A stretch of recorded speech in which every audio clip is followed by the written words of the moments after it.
আজকে বানাতে চলেছি ভেটকি মাছের তেলের একটি রেসিপি। এর জন্য কড়াইতে আমি সর্ষের তেল নিয়ে নিয়েছি। সর্ষের তেল গরম হয়ে গেলে পরে আমি এর মধ্যে দিয়ে নেব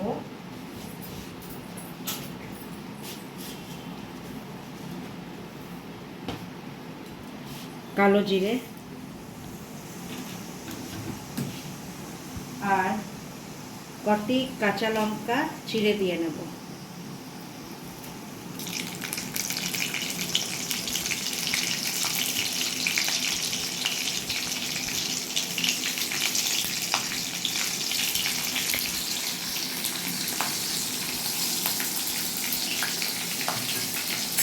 আর এর মধ্যে দিয়ে নেব একটি বড় পেঁয়াজ।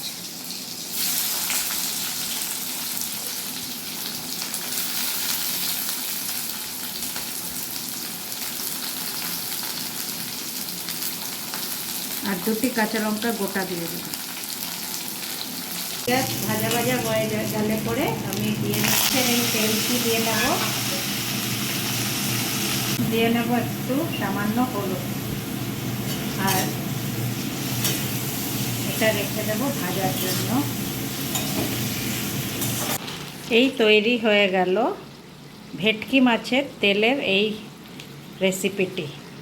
তো ভালো লাগলে ফ্রেন্ডস শেয়ার করবেন অবশ্যই এই চ্যানেলটি। আর ভালো থাকবেন সবাই। আর stay tune to my channel. Bye by.